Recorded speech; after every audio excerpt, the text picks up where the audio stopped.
आप देख रहे हैं सीनू स्टोरी और मैं तरुण। और आज मैं आपको मेरे साथ घटी एक ऐसी घटना के बारे में बताने जा रहा हूँ जिसे सुन आपके होश उड़ जाएंगे, आपके रोंगटे खड़े हो जाएंगे। तो चलिए ले चलते हैं उस कहानी की ओर।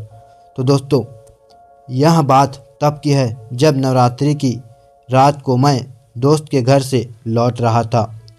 तब मेरे साथ एक डरावना वाकया पेश आया था। यह बात नवरात्रि के समय की है। उस समय मैं अपने दोस्त के घर से नवरात्रि में दिया हुआ होमवर्क पूरा कर रहा था। उसका घर मेरे घर से कुछ 15 मिनट के रास्ते पर पड़ता था।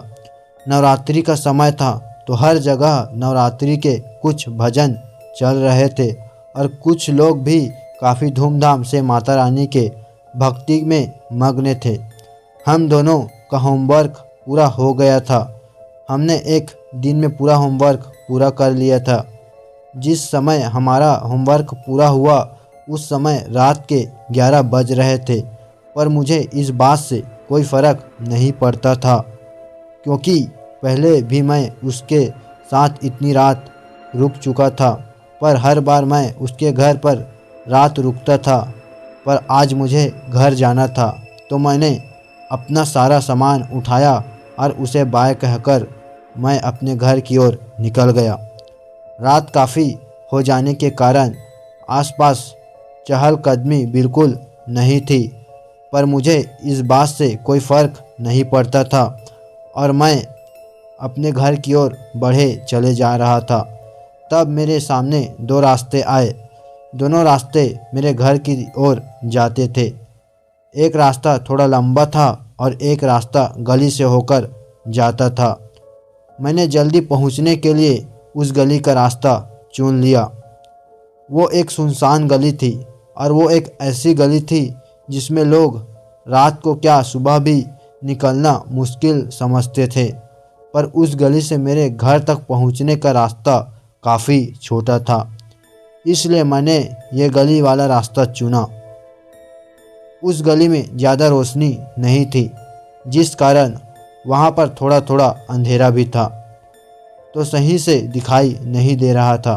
पर फिर भी आगे मैं बढ़े जा रहा था। थोड़ी दूर पर जाने पर मैंने देखा कि मेरे सामने कोई खड़ा है। वो जो कोई भी था सही से दिखाई तो नहीं दे रहा था, पर केवल उसकी धुंधली परछाई सी दिखाई दे रही थी। वो एक घर के कोने पर खड़ा था और उसका चेहरा मेरी ओर था। मतलब उसे पता था कि मैं उसके सामने हूँ। जो कोई भी था काफ़ी लंबा और उसके सर पर मैंने दो बड़े बड़े सींगे भी देखे थे। उसे देखकर मेरे पैर वहीं ज़मीन पर ही जम गए और मेरा शरीर डर से काँप रहा था। मैं समझ गया था कि यह कोई इंसान नहीं हो सकता है, बल्कि वह एक शैतान होगा। पर अजीब बात यह थी कि वो शैतान मेरे पास नहीं आया, बल्कि वो खड़ा खड़ा मुझे दूर से देख ही रहा था। पर मैंने अपनी हिम्मत जुटाई और माता रानी का नाम लेकर आगे बढ़ने लगा।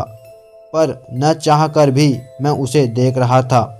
उसकी आंखें लाल और वो काफ़ी बड़ा था, इतना बड़ा कि किसी को भी वह अपने पैरों में कुचल कर मार सके।